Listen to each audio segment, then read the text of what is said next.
এই যে পহেলা জানুয়ারি আসছে, পহেলা জানুয়ারি আসছে না, ওরে বাবা পিকনিকের ধুম শেষ নাই।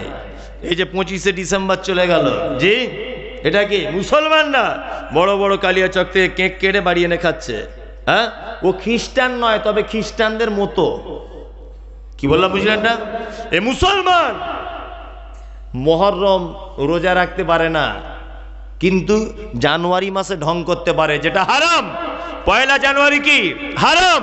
মুসলিম যুবক যুবতী যারা রয়েছে স্কুল কলেজে ইউনিভার্সিটিতে বা রাস্তাঘাটে শিক্ষকদের সঙ্গে পিতামাতার সঙ্গে পয়লা জানুয়ারি পালন করা, উদযাপন করা, এটা শিরক। এটা জানুস নামক একটি দেবতার নামে এই দিনটা রাখা হয়েছে। তথাপিও আপনি একজন মুসলিম হিসাবে আপনার উচিত পয়লা জানুয়ারি থেকে নিজেকে হেফাজত করা। এটা হারাম, এটা হারাম। মুসলিম যুবক তোমার কাছে বারবার অনুরোধ করে বলছে, তুমি পয়লা জানুয়ারি থেকে হটে এসো। অবশ্যই এটা মুশরিকদের নীতি, ইহুদি খ্রিস্টানদের নীতি।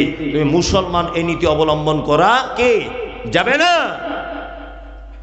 হ্যাপি বার্থডে করছে নিজের বেটার, করছে না, এটা হারাম, চলবে না। মানুষ মারা গেলে অনেক জায়গাতে ওই ভোজ করছে, করছে না, অনেক জায়গাতে হয়, এটা ইসলামে নেই। আর আপনাদের এখানে আর একটা জিনিস চলে কিনা জানি না, বিবাহ দিতে গেলে টাকা পয়সা সব লোয়া দেওয়া হয় না তো, নাই তো, আচ্ছা আচ্ছা আচ্ছা, এটা ইসলামে কি জায়েজ? নাই তো। তাহলে এই বাড়িতে যদি আপনাকে দাওয়াত করে আপনি কি করবেন? সব থেকে বড় প্রমাণ যে আমি যে নিজে যাই, আপনাদের ইমাম সাহেব যে যাই, তাই না, আমিও যাই, ইমাম সাহেবও যাই, অর্থাৎ আলেমরাও যায়। এখন দলিল পেশ করবে, তুমি মমতাজুল ইসলাম কোথা থেকে এসেছ? আমাদের ইমাম সাহেব যায়, তুমি হারাম বললে হবে? ইসলামে পণ হারাম এটা ডাইরেক্ট নেই, তবে আল্লাহ নবী সাল্লাল্লাহু আলাইহি ওয়াসাল্লাম এই কথা বলেছেন, ইয়া মাশারাশ শাবাব মান ইসতাতা মিনকুমুল বাব ফালিয়াতাজাওয়াজ। যুবক তোমরা বিবাহ করো, ক্ষমতা থাকলে বিবাহ করো। ইমাম নববী ক্ষমতা বোঝাতে গিয়ে 4টে কথা বলেছেন। কটা ক্ষমতা থাকতে হবে? 1, শারীরিক ক্ষমতা, যৌবনের ক্ষমতা থাকতে হবে, তবে বিয়ে করতে পারবে। 2, টাকা থাকতে হবে পুরুষ মানুষের, তবে বিয়ে করবে।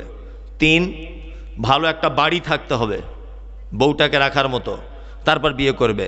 4, চোখ এরকম করলে বউ এদিকে ঘুরবে, চোখ এদিকে ঘোরালে বউ এদিকে ঘুরবে, এই ক্ষমতা থাকতে হবে, তারপরে বিয়ে করতে পারবে।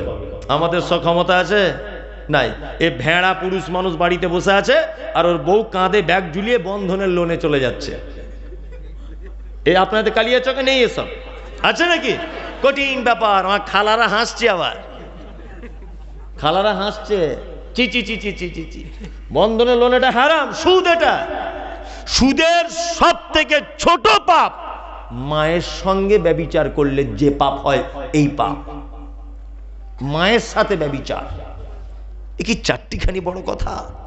আবার অনেক মেয়েরা বলছে, মৌলী সাহেব আপনি যে বারবার বন্ধনের ব্যাপারে বলছেন, তাহলে কই আমি ঘর করব 20,000 টাকা ধার দিয়ে যান তো। তাহলে আজ থেকে 20 বছর আগে বন্ধন লোন ছিল না, তখন সব লোক মারা গিয়েছিল? সব লোক মারা গিয়েছিল তখন? কেউ বেঁচে ছিল না। এই তোমাকে বিবাহ করা হয়েছে 3টে কাজের জন্য। 1, তোমার স্বামীর যৌবনের আনন্দ দেওয়ার জন্য।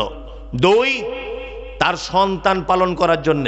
3, তার অনুপস্থিতিতে তার সম্পদের পাহারা দেওয়ার জন্য। এই 3টে কাজের জন্য তোমাকে বউ করে আনা হয়েছে, বন্ধনে যাওয়ার জন্য তোমায় বউ করে আনা হয়নি।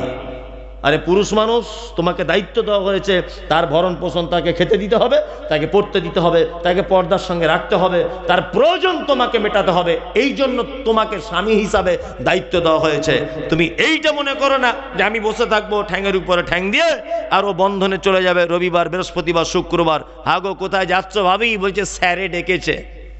ওকে যে কোন স্যারে ডাকে তা আল্লাহ ছাড়া কেউ জানে না। কি বললাম বুঝলেন? এটা হারাম। আল্লাহু আকবার।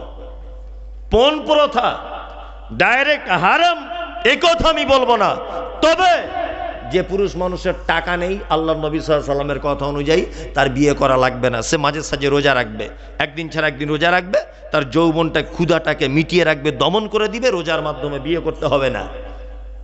বেশি করে ইনকাম করতে শেখো আগে, তবে বিয়ে করতে পারবে। তবে আর একটা কথা বলে দিয়েছি, যাদের ইনকাম কম তাড়াতাড়ি বিয়ে করুন, আল্লাহ আপনার মালে বরকত দিবে ইনশাআল্লাহ।